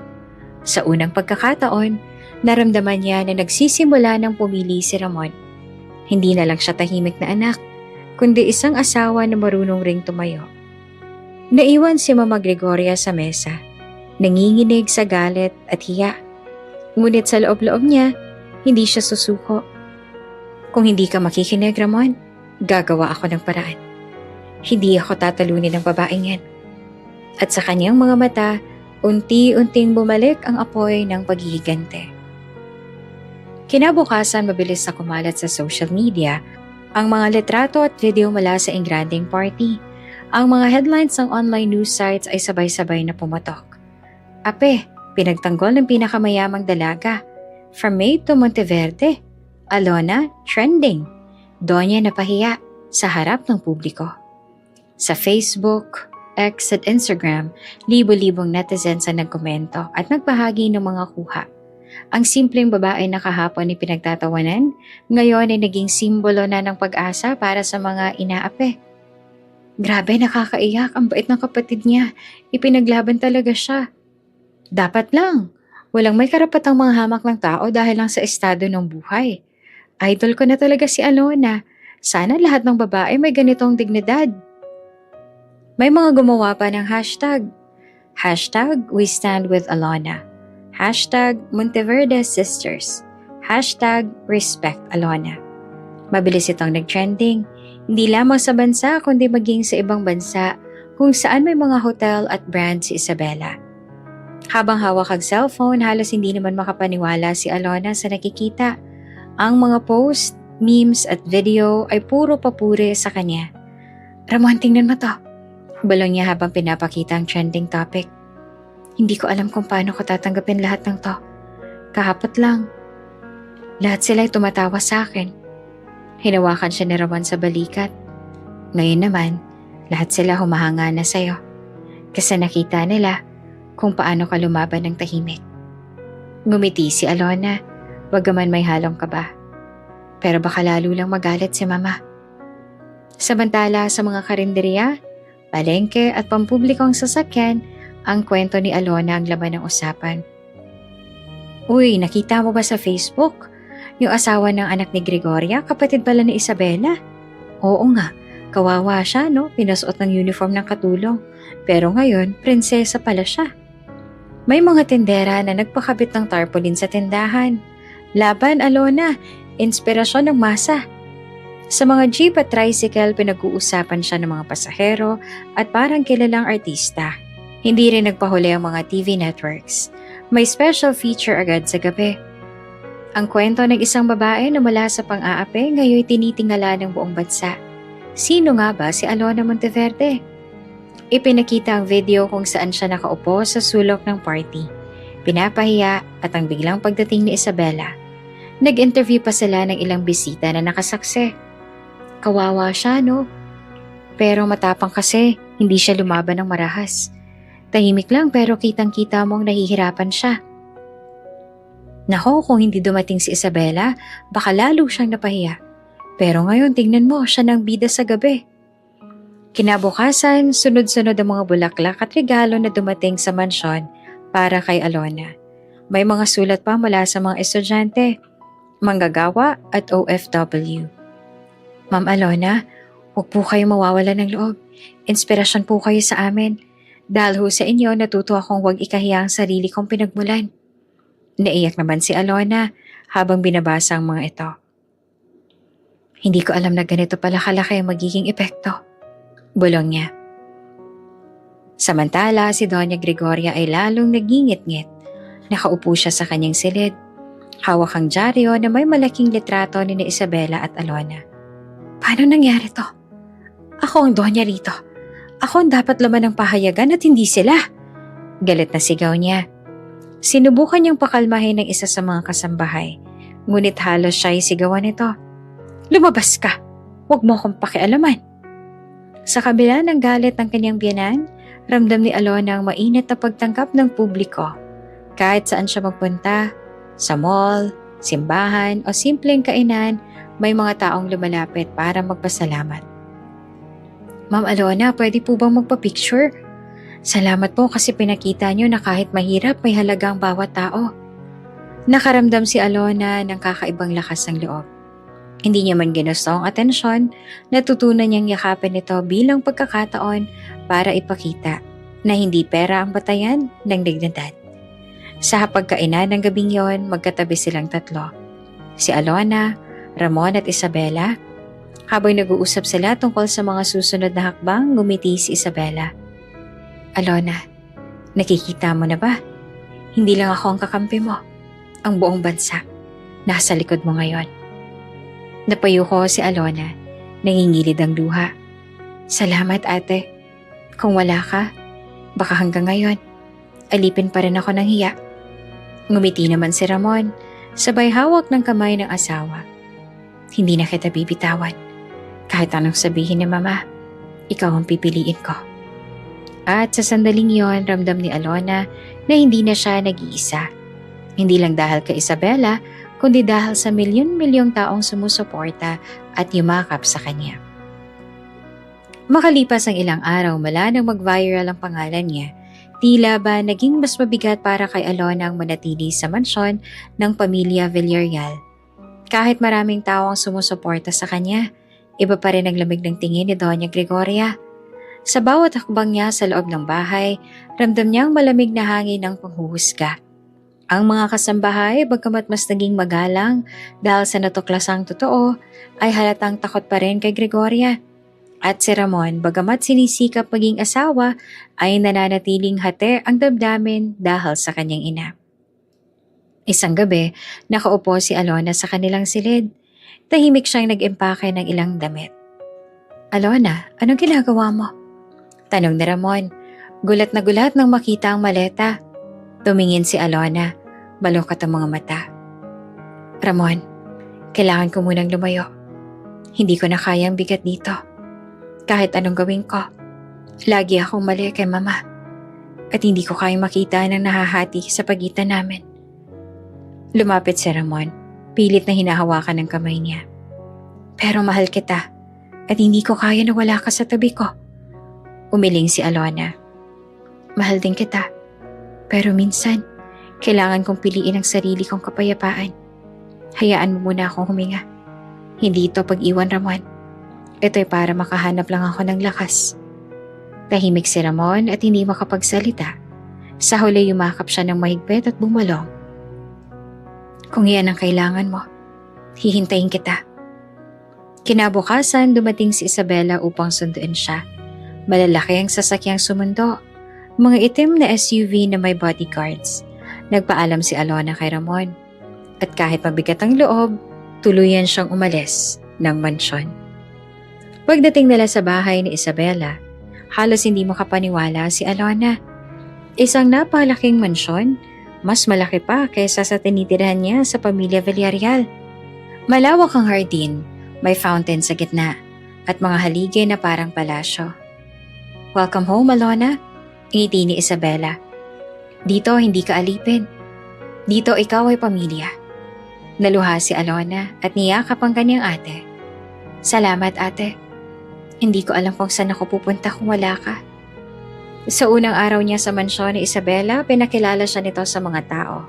Mga sekretarya, managers at ilang staff ng kanyang negosyo. Lahat ay nagbigay galang at tinawag siyang Miss Alona. Alona, gusto kong makita mo kung paano ko itinayo ang lahat, sabi ni Isabela. Hindi ito para ipagyabang, kundi para malaman mong kaya mo ring tumayo sa sarili mong mga paa. Dinala siya ni Isabela sa kanilang headquarters, isang mataas na gusali sa Makati. Sa loob, punong-puno iyon ng mga empleyado na masigla at may respeto. Pinakita sa kanyang operations floor, ang design studio ng Fashion Empire at ang boardroom na puno ng executives. Namangha naman si Alona. Ate, ganito palang mundo mo. Ang layo sa simpleng buhay na kinalakihan ko. Ngumiti si Isabela. At kaya mo ring abutin to kung gugustuhin mo. Tandaan mo, hindi ka nahamak na asawa lang na Ramon. Ikaw ay isang Monteverde. Sa mga sumunod na linggo, unti-unti nagbago ang pananaw ni Alona. Natuto siyang dumalo sa mga meeting kasama ang kanyang ate. Nakikinig sa mga plano tungkol sa negosyo. At unti-unting nauunawaan kung paanong gumalaw ang mundo ng may kapangyarihan.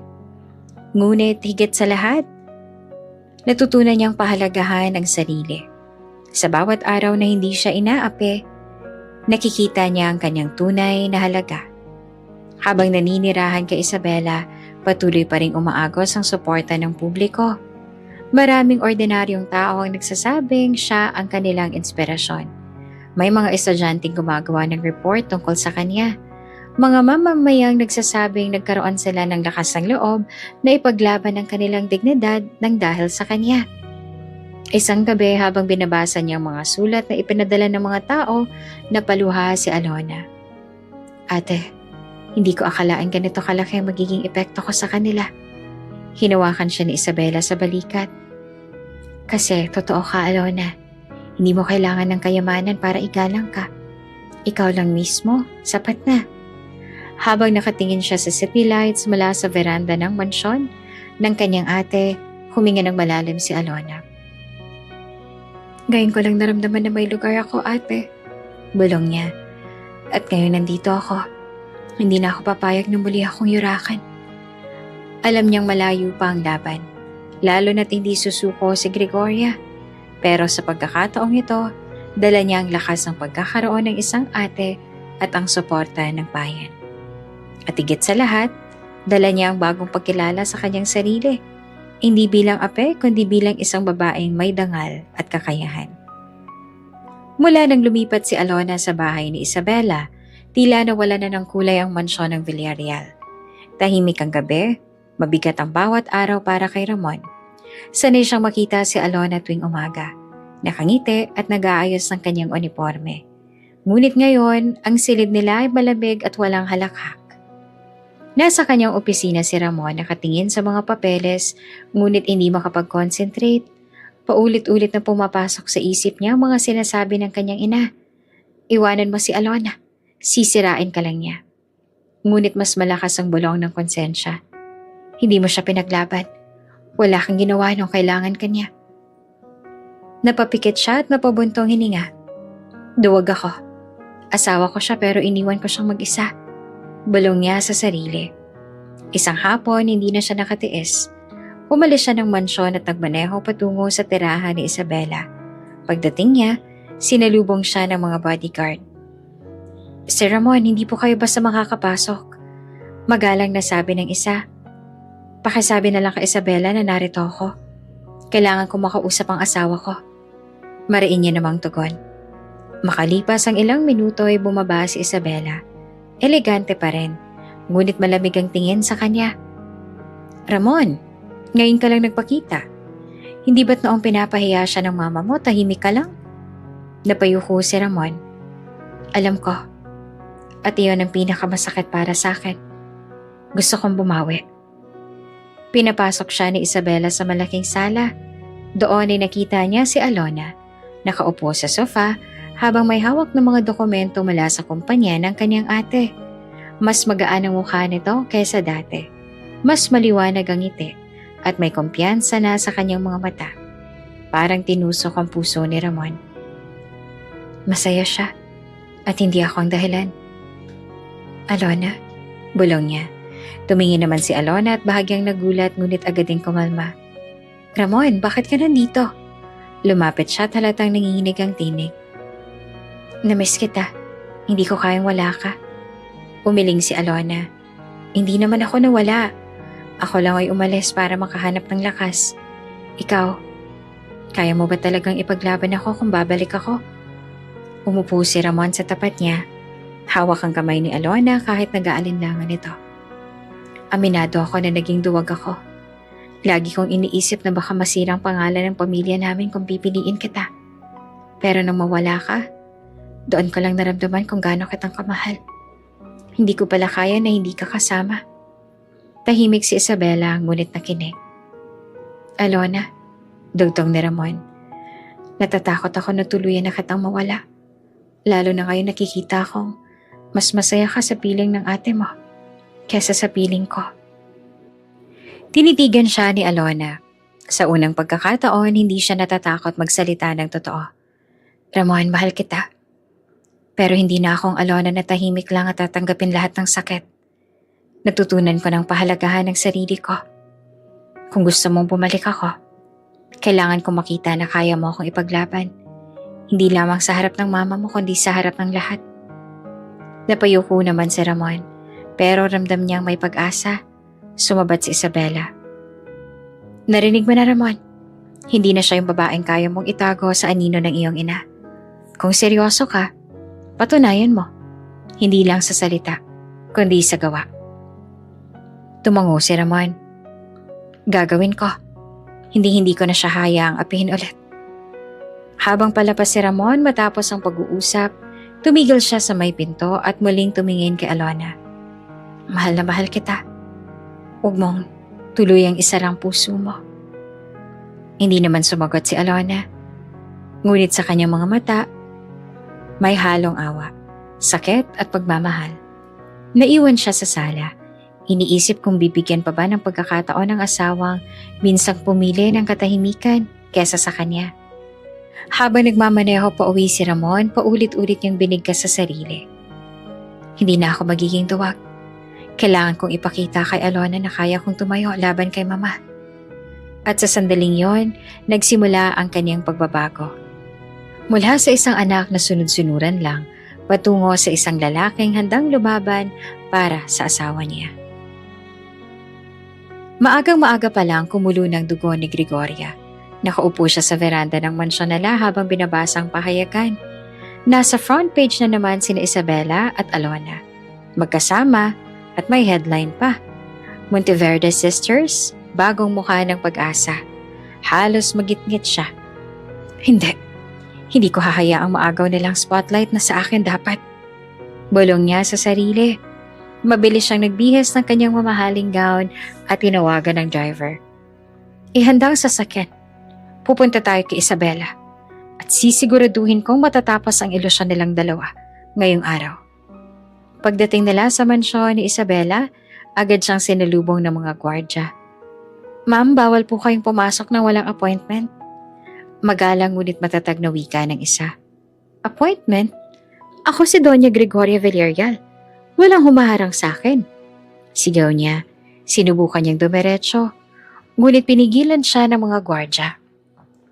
Narinig naman ito ni Isabela, kaya't agad niyang pinatawag si Gregoria.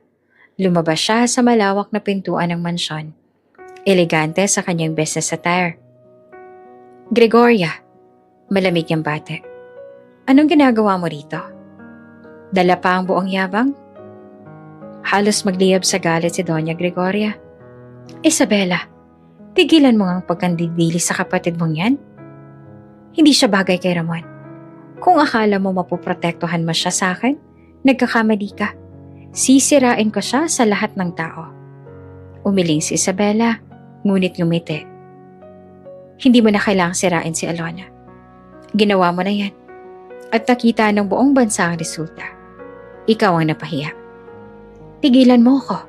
Hindi mo alam ang kaya kong gawin. Isang salita ko lang, babagsak ang kapatid mo. Ngumiti si Isabela, kumaway sa kanyang assistant at may iniabot na makapal na folder. Ibinukas niya iyon sa harap ng lahat. Tingnan mo muna ito bago ka magbanta. Kinuha ni Gregoria ang papeles, mabilis na nagbasa, at unti-unting namutla ang kanyang mukha. Ano to? Kontrata, sagot ni Isabela na matatag. Ang Villarreal Group of Companies ay may utang na higit na 50 milyong piso sa Monteverde Holdings. At simula ngayong linggo, overdue na yan. Napatigil si Gregoria, hindi siya makapaniwala. Hindi, imposible. Ang negosyo namin? Hindi mo ba alam? Putol na Isabela. Matagal na kayong umaasa sa kapital ko.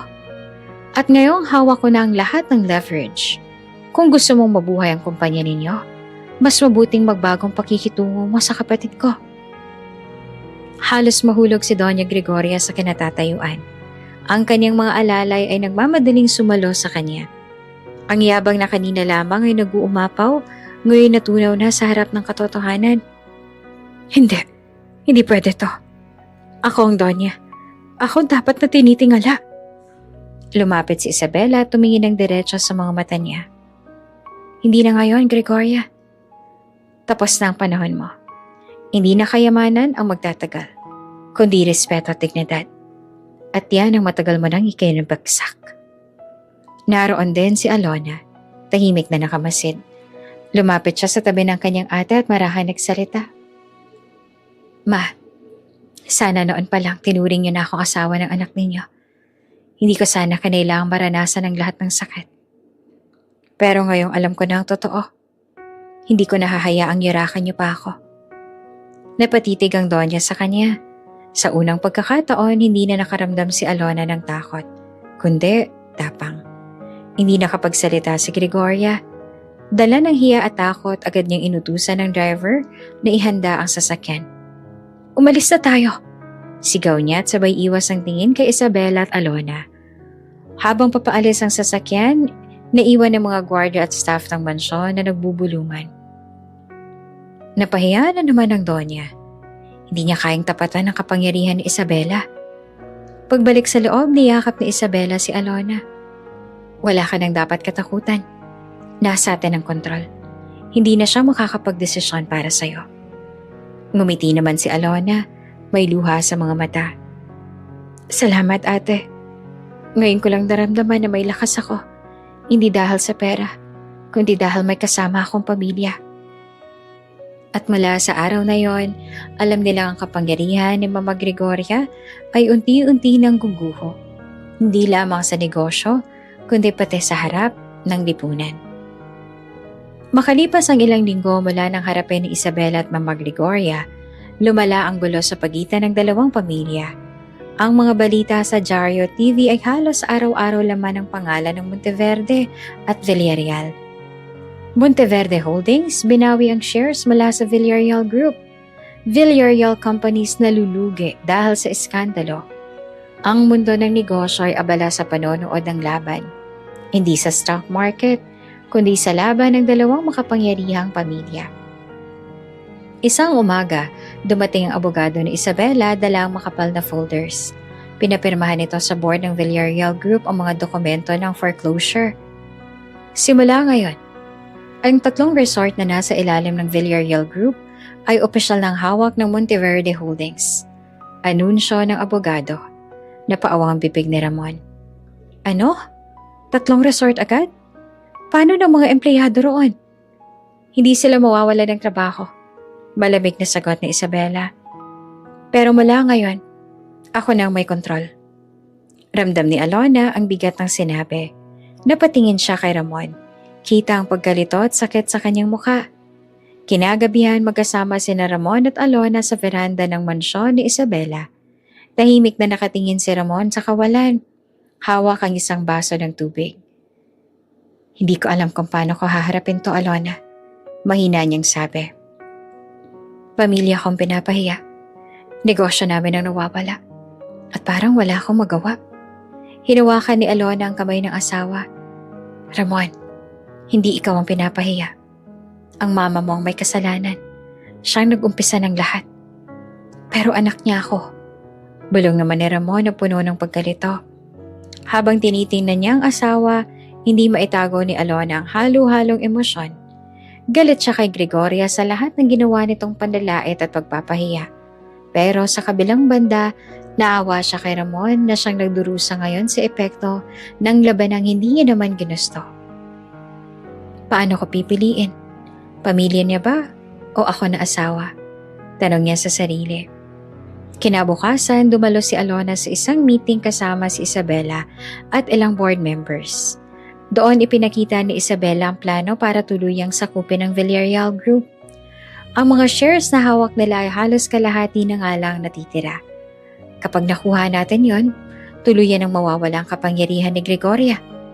Paliwanag pa ni Isabela. Tahimik lamang si Alona. Nakikinig, ngunit bigla siya nagsalita. Ate, hindi pa pwedeng bigyan ng pagkakataon si Ramon. Hindi naman lahat ng Villarreal ay katulad ng mama niya. Napatingin ang lahat kay Alona, kabilang na si Isabela. Alona, sagot ng kanyang ate. Naiintindihan ko ang puso mo. Pero ito ang negosyo. Hindi ako pwedeng palambutin ng awa. Masyado nang maraming ginawa ng mama niya.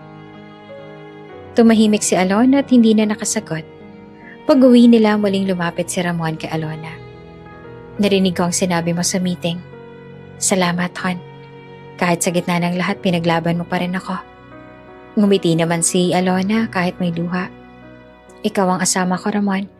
Kahit galit ako sa mama mo, hindi ko kayang makita ka nagdurusa. Niyakap siya ni Ramon ng mahigpit. Pangako, babawi ako. Hindi na ako papayag na lagi ka nasasaktan ng dahil sa akin. Samantala sa kabilang panig, hindi na napigilan ni Gregoria ang galit.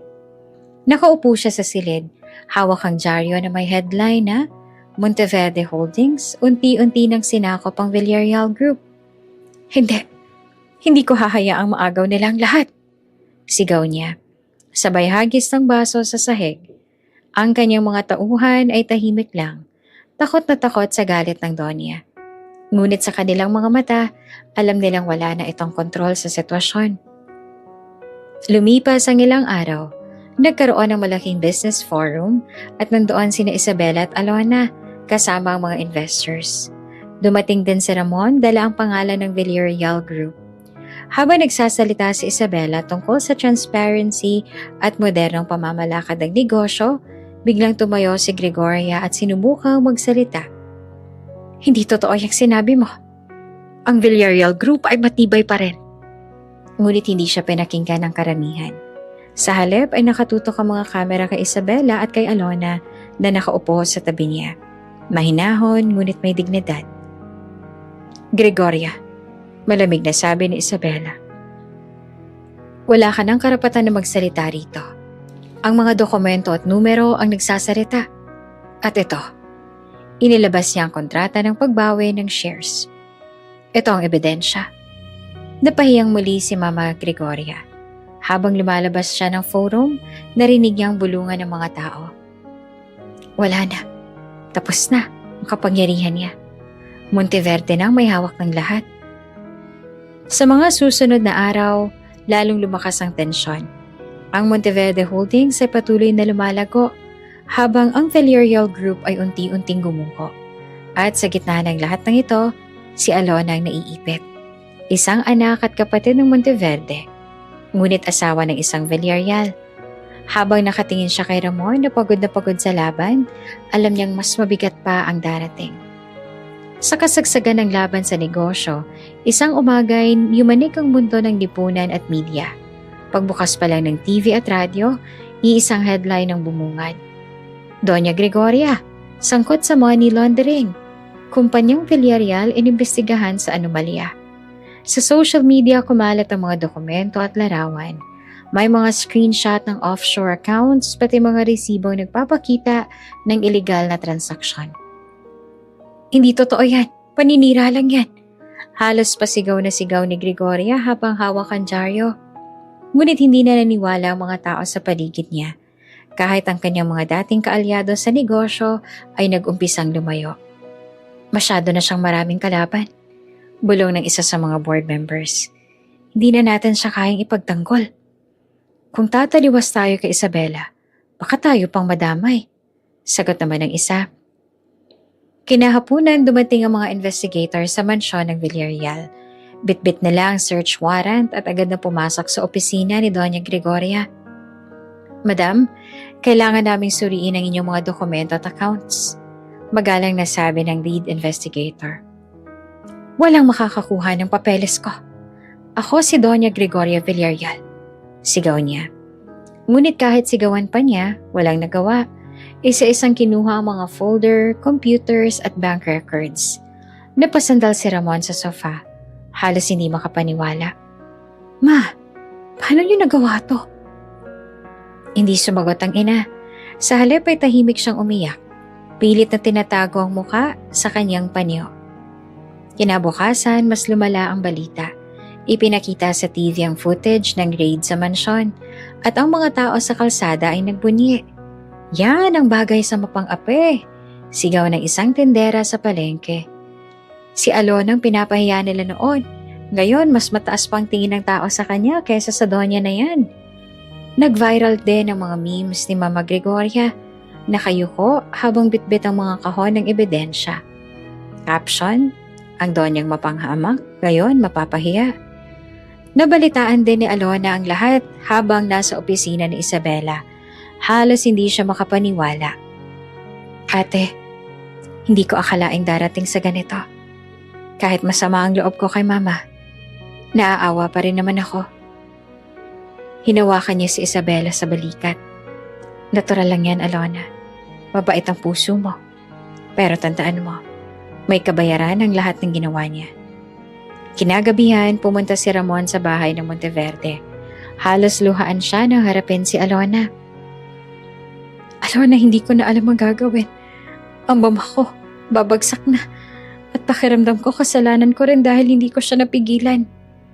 Marahang hinawakan naman ni Alona ang kamay niya. Ramon, hindi ikaw ang dapat sisihin. Siya mismo ang gumawa ng mali. Pero ikaw, may pagkakataon ka pa para ituwid ang lahat. Paglipas ng ilang linggo, tuluyan ang bumagsak ang pangalan ni Mama Gregoria. Ang kanyang mga negosyo ay sinara. Ang kanyang mga ari-arian ay na-freeze. At halos wala nang natirang kakampi sa lipunan. Minsan lumabas siya sa publiko. Nakasuot ng itim na shades. Subalit hindi maikuble ang mga bulungan at tawa ng mga tao. Siya ba yun? Ang dating mataas magsalita? Tingnan mo, wala nang nagbubukas ng pinto para sa kanya. Sa isang iglap, ang dating kinatatakutan ng lahat ay naging tampulan ng awa at panlalait. Sa loob ng kanyang silid, nakaupo si Mama Gregoria. Hawak ang lumang litrato ni Ramon at Alona sa araw ng kanilang kasal. Unti-unti nang nagkakalubot ang kanyang mukha sa pag-aalala at takot. Ako ang Donya. Ako ang reyna ng lipunan. Bulong niya ng paulit-ulit. Ngunit kahit ilang ulit niyang sabihin, wala nang naniniwala. Para kay Alona, hindi pa tapos ang laban. Ngunit alam niyang unti-unti nang bumabaliktad ang kapalaran. Kung noon siyang pinapahiya at pinaluluhod, ngayon, si Gregoria na mismo ang lugmok sa kahihiyan. At habang hawak niya ang kamay ni Ramon, alam niyang kailangan pa rin magdesisyon kung bibigyan niya ito ng pangalawang pagkakataon o tuluyang lalakad ng mag-isa. Tahimik ang gabi sa mansyon ng Monteverde. Nakaupo si Alona sa veranda, hawak ang tasa ng tsaa. Ang mga ilaw ng syudad ay kumikislap sa malayo, ngunit ang kanyang isip ay magulo. Hindi niya alam kung saan tutungo ang kanyang puso. Sa dami ng nangyari, ang mga kahihiyan, at pagkatuklas ng kanyang pinagmulan, ang pagbagsak ng kanyang biyenan. Ngayon, kailangan niya magdesisyon kung saan siya tatayo bilang asawa, bilang kapatid, at bilang isang babae na natutong ipaglaban ang sarili. Narinig niya ang pagdating ng sasakyan sa harap ng mansyon. Pagbukas ng pinto ay pumasok si Ramon. Hindi ito nakasuot ng formal na barong o Amerikana gaya ng dati. Nakasimple lang na polo, halatang pagod, at bugbog sa emosyon. Alona? Mahinang tawag niya. Napatingin si Alona ngunit hindi nagsalita. Ramdam niya agad ang bigat ng paglapit ng asawa. Lumapit si Ramon, huminto sa harap niya, at marahang lumuhod. Patawarin mo ako. Patawarin mo ako sa lahat ng pagkakataong pinabayaan kita. Sa lahat ng oras na hindi kita pinaglaban kay Mama. Duwag ako, Alona. Pero ngayon, handa na akong tumayo. Nanginginig ang tinig ni Ramon habang nagpatuloy. Kung kinakailangan, iiwan ko ang mama ko. Kahit mawalan ako ng pangalan. Kahit mawalan ako ng lahat. Basta't hindi ikaw mawala sa akin. Hindi ko na kaya ang bawat araw na wala ka. Napaluha naman si Alona.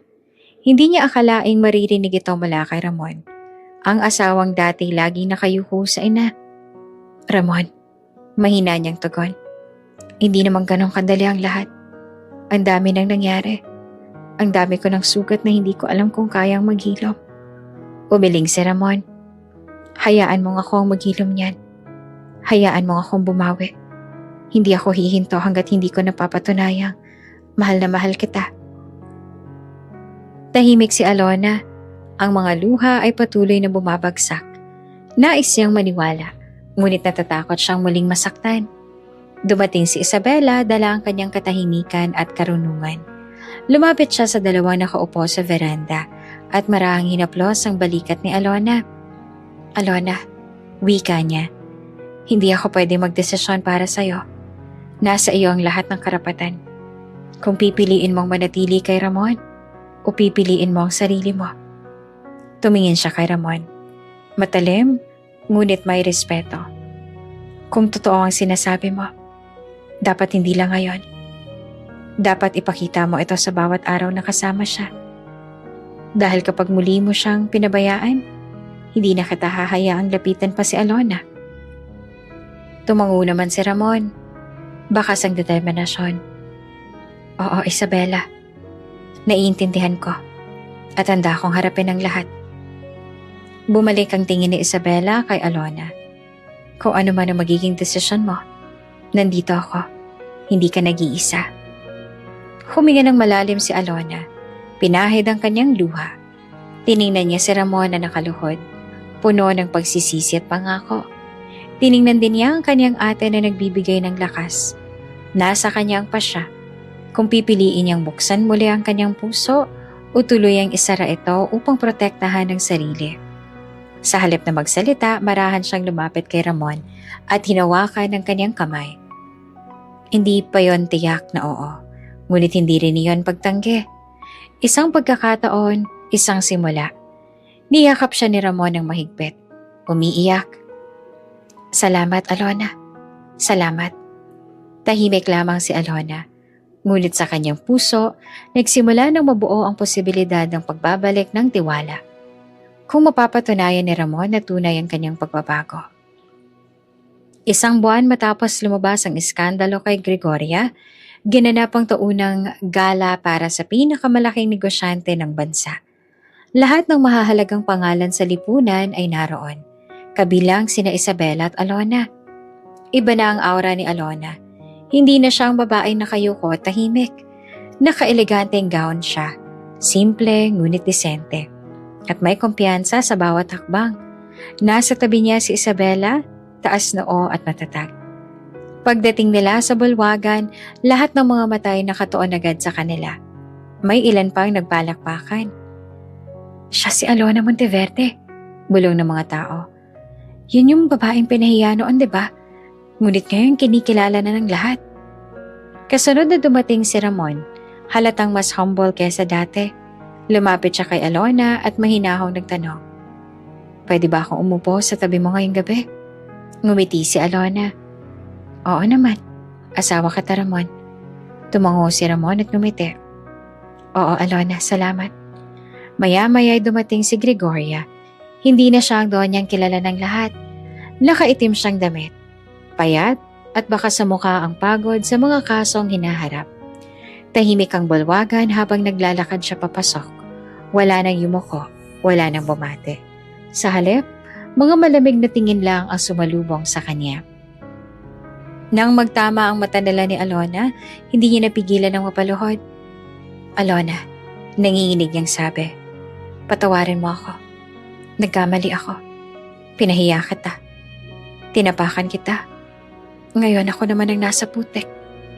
Tahimik si Alona, pinagmamasdan ng biyanan. Noon, baka umiwas siya, baka tumakbo. Ngunit ngayon, iba na siya. Tinawag siya ng host para magsalita sa entablado. Tumayo si Alona, hinarap ang lahat, at may dignidad na nagsalita. Mga ginagalang na panauhin, hindi lingid sa inyo ang mga nangyari nitong mga nakaraang buwan. Maraming beses akong napahiya, itinuring na wala. Pero ngayong gabi, gusto kong ipaalam sa lahat na hindi ako katulong. Ako ay asawa, ako ay kapatid, at higit sa lahat, ako ay tao na may dignidad. Nagpalakpakan ng lahat, ang ilan ay napaluha, lalo ng mga kababaihan na nakarelate sa kanyang pinagdaanan. Nagpatuloy siya. Hindi kayamanan ng batayan ng respeto, hindi rin kapangyarihan. Ang tunay na batayan ay kung paano tayo marunong gumalang sa isa't isa, mayaman man o mahirap. Habang nagsasalita si Alona, unti-unting tumulo ang luha ni Gregoria. Tumayo siya at lumapit sa gitna. Sa harapan ng lahat, yumuko siya. Alona, patawad. Hindi ako naging mabuting ina sa'yo. At Ramon, patawarin mo rin ako bilang ina.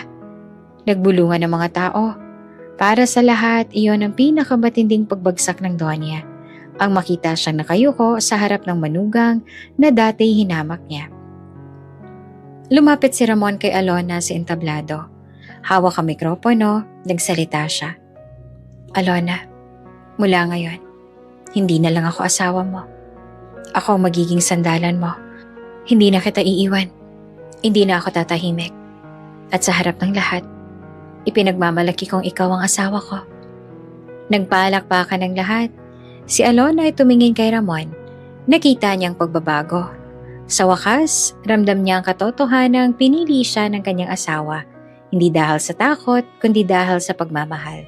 Matapos ang talumpati, bumalik sina Alona at Isabela sa gitna ng bulwagan. Magkahawak ang kanilang kamay, nakangiti sa isa't isa. Alona, sabi ni Isabela, ngayon alam na ng lahat kung sino ka. At higit pa doon, alam mo na rin kung sino ka sa sarili mo. Tumango si Alona, puno ng luha ngunit masaya. Salamat ate, hindi ko makakalimutan to. Ngayon ko lang tunay nararamdaman ang kalayaan. Sa harap ng lahat, magkahawak silang lumakad palabas ng entablado.